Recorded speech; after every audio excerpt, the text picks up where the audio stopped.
Aleph Hope, 1946. Una tragedia circense inacabada de la DEFA.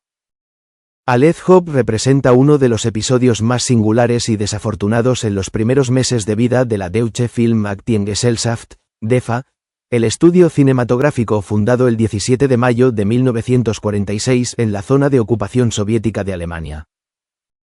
Dirigida por Hans Fritz Kollner, esta película quedó como testimonio dramático de las enormes dificultades que enfrentó la industria cinematográfica alemana en su proceso de reconstrucción durante la inmediata posguerra, cuando el país aún yacía literalmente en ruinas y los estudios cinematográficos luchaban por encontrar personal capacitado, equipamiento adecuado y recursos materiales básicos.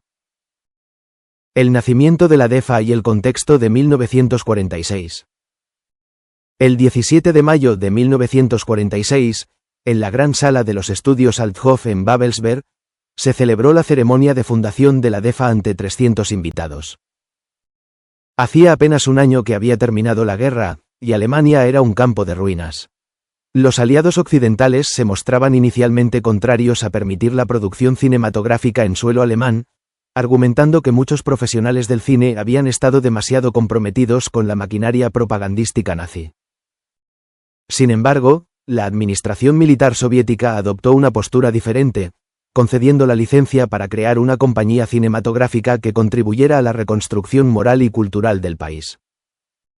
El lema de la nueva empresa, expresado a través de su noticiero cinematográfico, Der Augenzeuge, el testigo ocular, era ambicioso y revelador. Usted mismo ve, usted mismo escucha, usted mismo juzga. Este principio pretendía marcar una ruptura radical con los 12 años de propaganda totalitaria del régimen de Goebbels y establecer las bases de un nuevo cine alemán democrático y antifascista. Los comienzos fueron extraordinariamente difíciles. El grupo fundacional, conocido como Filmaktiv, estaba compuesto por figuras como el director Kurt Maetzig, el director de fotografía Werner Krien, el productor Alfred Lindemann, los escenógrafos Willy Schiller y Karl Hacker, y los actores Adolf Fischer y Hans Klering. A este núcleo inicial se sumó pronto Karl Hans Berman.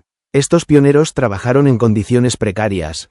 Los grandes estudios de Babelsberg, las antiguas instalaciones de la UFA, habían sido requisados por la administración soviética, y el grupo tuvo que conformarse con el estudio Althoff en Potsdam, que había sobrevivido relativamente intacto a la guerra.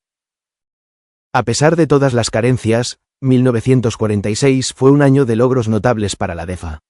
El 4 de mayo, apenas 2 semanas antes de la fundación oficial de la compañía, comenzó el rodaje de Die Mörder sind unter uns, Los asesinos están entre nosotros, dirigida por Wolfgang Staudte y protagonizada por una jovencísima Hildegard Neff. Esta película, que abordaba la culpa alemana en los crímenes de guerra, se convirtió en el primer largometraje alemán de la posguerra y estrenó con gran éxito el 15 de octubre de 1946.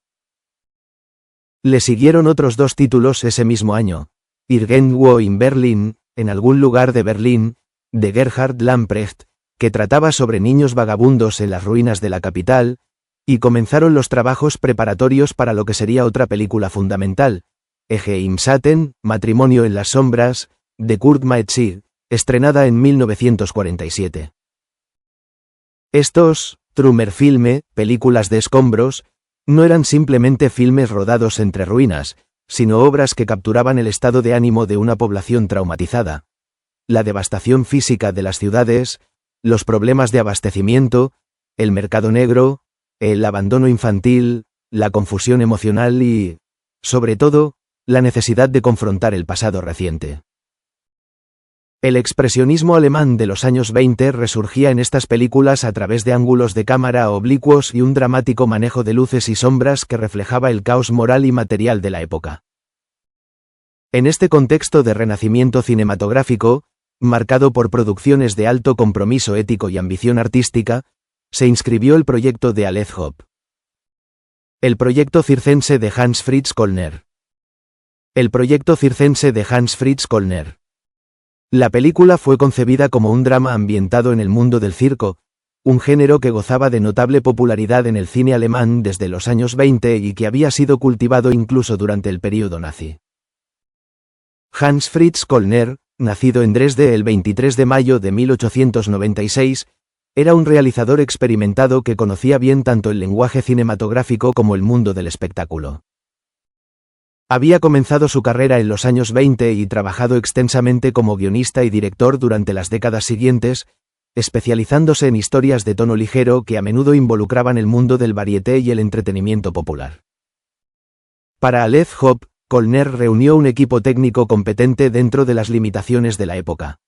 La dirección de fotografía estuvo a cargo de Heinz von Jaworski, el montaje fue responsabilidad de Fritz Stappenhorst, la música la compuso Hans-Georg Schütz, y el vestuario corrió a cargo de Vera Muge.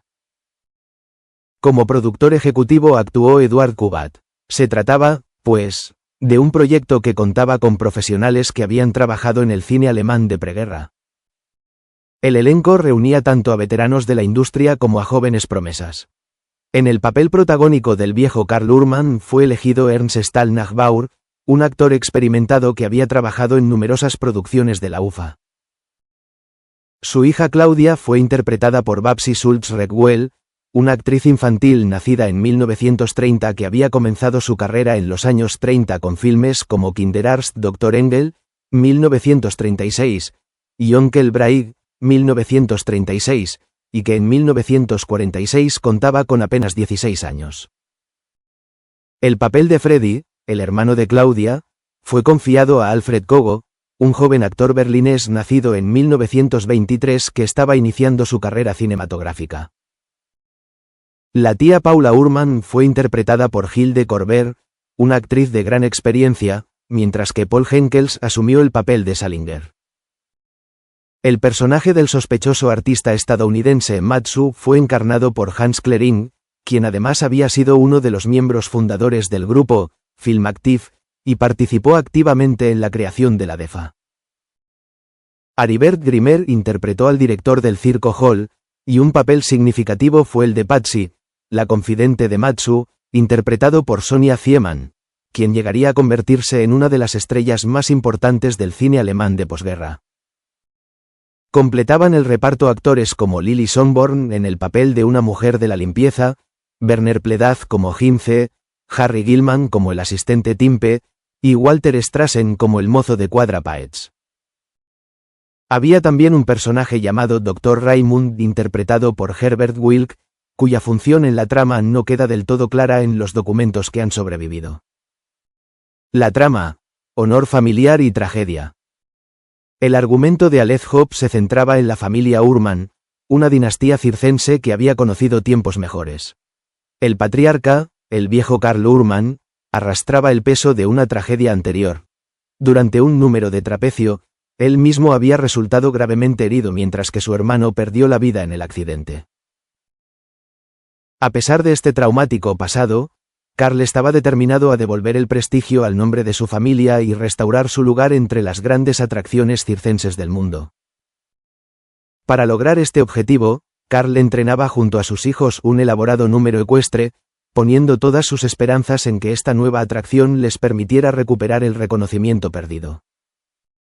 Sin embargo, el destino volvería a ensañarse con la familia Urman de la manera más cruel.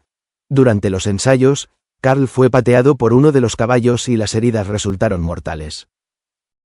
En su lecho de muerte, amargado por una vida de infortunios y tragedias, Karl hizo jurar a su hija Claudia que abandonaría para siempre el mundo del circo. Le ordenó que se mudara con Paula, la viuda de su hermano fallecido, y que construyera una vida alejada de la pista y los reflectores que tanto sufrimiento habían traído a la familia. El destino de Claudia. Claudia obedeció la última voluntad de su padre y se trasladó a vivir con su tía Paula, donde encontró empleo como ama de llaves y secretaria. Sin embargo, la pasión por el espectáculo corría por sus venas, y en secreto continuó entrenando números de acrobacia y arte circense. Durante varios años mantuvo esta doble vida, cumpliendo con sus deberes cotidianos mientras perfeccionaba en la clandestinidad las habilidades que había heredado de su familia. Tras años de dedicación silenciosa, Claudia finalmente alcanzó un nivel profesional suficiente para dar el gran paso. Decidió montar su propia revista en la prestigiosa sala Scala. Este proyecto representaba no solo la culminación de sus sueños artísticos, sino también una forma de honrar la memoria de su padre y su tío, demostrando que el nombre Ullman podía volver a brillar en el mundo del espectáculo. Para completar su espectáculo, Claudia esperaba contar con la colaboración de su hermano Freddie, quien durante esos años había estado trabajando en Estados Unidos. Freddie se había asociado con un artista de reputación dudosa llamado Matsu, y ambos habían desarrollado una carrera en el circuito americano. El reencuentro de los hermanos y la posibilidad de trabajar juntos prometía ser el momento culminante de la narrativa. El personaje de Matsu representaba las amenazas del mundo del espectáculo. Junto con su confidente Patsy, intentaba presionar a Freddie para que firmara un contrato que lo mantuviera bajo su control. Sin embargo, Freddie terminaría reconociendo dónde pertenecía verdaderamente, rechazando las manipulaciones de Matsu y regresando junto a su hermana para cumplir el verdadero legado familiar. El fracaso del rodaje. La producción de Aleph Hope resultó ser extraordinariamente problemática desde sus inicios y reveló las enormes dificultades que enfrentaba incluso una compañía respaldada por el poder de ocupación soviética. El rodaje se completó en apenas 9 días, un periodo excesivamente breve incluso para los estándares de producción acelerada de la época. Esta prisa extrema sugiere que el proyecto carecía de la planificación adecuada o que surgieron problemas graves durante la filmación que obligaron a acelerar el proceso o a abandonarlo prematuramente. Cuando la dirección de la DEFA revisó el material filmado, la evaluación fue devastadora. La película presentaba defectos técnicos y artísticos de tal magnitud que hacían imposible su exhibición comercial. Los informes hablaban de errores artesanales considerables, erhebliche handwerkliche Mangel, una descripción que en el lenguaje administrativo alemán implicaba fallos fundamentales en aspectos esenciales de la realización cinematográfica. Los problemas podían abarcar desde deficiencias en la iluminación y la fotografía hasta errores de continuidad, problemas de actuación, defectos en el sonido, o fallos graves en la dirección misma. La decisión fue drástica e inapelable. El rodaje fue oficialmente cancelado y todo el material filmado fue destruido. No se conservaron copias, negativos, fotografías de producción ni ningún otro registro visual del trabajo realizado. Esta destrucción sistemática no era necesariamente habitual, incluso en aquellos tiempos difíciles, lo que sugiere que la dirección de la DEFA consideró el material tan deficiente que ni siquiera merecía ser preservado como documento de archivo o material de enseñanza. El contraste con los éxitos de la DEFA en 1946 no podía ser más marcado. Mientras Die Mörder sind unter uns triunfaba en los cines y establecía un nuevo estándar para el cine alemán de posguerra, mientras Irgendwo in Berlin conectaba emocionalmente con el público mostrando la situación de los niños abandonados en las ruinas de la capital, Aleph Hope desaparecía sin dejar huella. La diferencia radicaba probablemente no solo en la calidad técnica sino también en la relevancia temática.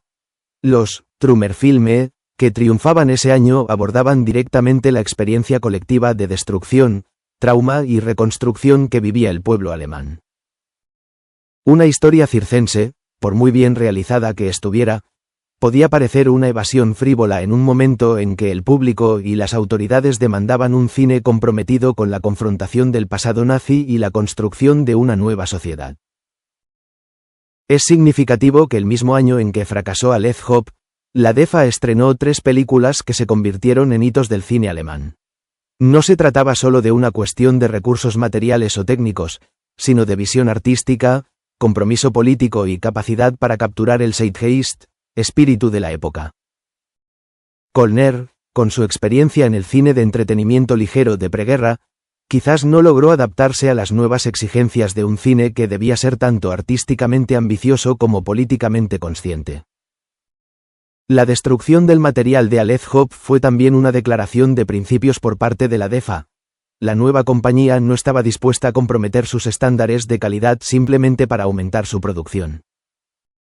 Mejor no estrenar ninguna película que presentara al público un producto deficiente que pudiera perjudicar la reputación de la recién fundada empresa.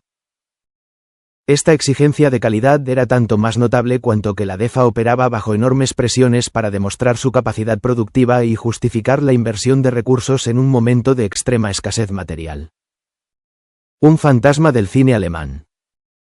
La destrucción del negativo y de todas las copias convirtió a Aleth Hope en una película perdida, uno de esos títulos que existen únicamente en documentos administrativos, fotografías de producción y en la memoria de quienes participaron en su realización.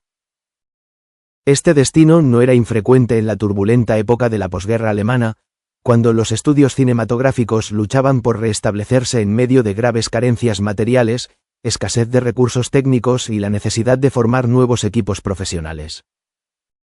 El caso de Aleth Hope ilustra las enormes dificultades que enfrentó la DEFA en sus primeros años de existencia. Fundada en mayo de 1946, la compañía tenía la misión de crear una nueva cinematografía alemana en la zona soviética, pero carecía de la infraestructura, el personal experimentado y los recursos materiales necesarios para garantizar producciones de calidad consistente. La destrucción del material de Aleth Hope fue una decisión dolorosa pero necesaria para mantener los estándares que la DEFA aspiraba a establecer. Legado y reflexión histórica. Aunque Aleth Hope nunca llegó a los cines y su material fue destruido, la película permanece como un testimonio valioso de la difícil transición del cine alemán desde el período nazi hacia la nueva realidad de la posguerra. Su historia de una familia circense luchando por recuperar su gloria pasada podría leerse como una metáfora involuntaria de la propia industria cinematográfica alemana, tratando desesperadamente de reconstruirse sobre las ruinas de lo que había sido, buscando recuperar el prestigio internacional que alguna vez tuvo en los años 20, cuando el cine expresionista alemán asombraba al mundo. El tema del circo, con su mezcla de tradición familiar, riesgo físico, espectáculo y la permanente amenaza del fracaso, había sido un elemento recurrente en el cine alemán desde la era del expresionismo. Películas como Varieté, 1925, de Dupont habían utilizado el mundo circense como metáfora de la precariedad de la existencia humana y la delgada línea entre el triunfo y la tragedia. Aleth Hope intentaba inscribirse en esta tradición, pero las circunstancias históricas y las limitaciones materiales impidieron que el proyecto llegara a buen puerto. La película quedó como uno de los muchos proyectos fallidos de aquellos años convulsos, un recordatorio de que el proceso de reconstrucción cultural fue tan arduo y lleno de fracasos como la reconstrucción material de las ciudades destruidas por la guerra. No todos los intentos tuvieron éxito, no todas las apuestas resultaron ganadoras. Por cada Die Mörder sind Unteruns que marcaba el renacimiento del cine alemán, había proyectos como Aleth Hope que se desvanecían sin dejar rastro. Para Hans Fritz Kollner, quien continuaría trabajando en la industria cinematográfica hasta los años 60 y fallecería en Berlín en 1976, Aleth Hope representó con acento agudo indudablemente uno de los episodios más dolorosos de su larga carrera. Sin embargo, su fracaso no fue estrictamente personal sino colectivo, reflejando las enormes dificultades que enfrentó toda una generación de cineastas alemanes que intentaron reconstruir su arte en medio de los escombros físicos y morales de la guerra y la división progresiva de su país. Es también significativo notar que algunos miembros del elenco de Aleth Hope sí lograron desarrollar carreras exitosas posteriormente. Sonia Ziemann, que interpretaba a Patsy, se convertiría en una de las grandes estrellas del cine alemán de los años 50. Hans Klering, además de su papel como Matsu, fue una figura clave en la fundación de la DEFA y continuó trabajando como actor durante décadas. Babsi Schulz-Regwell, la joven protagonista, continuó actuando hasta su fallecimiento en 2016. Para ellos, Aleth Hope fue apenas un tropiezo al inicio de sus carreras, un proyecto que prefirieron olvidar y que las fuentes biográficas apenas mencionan. La destrucción sistemática de todo el material de Aleth Hope, negativo, copias de trabajo, fotografías de producción, representa también una pérdida para la historia del cine.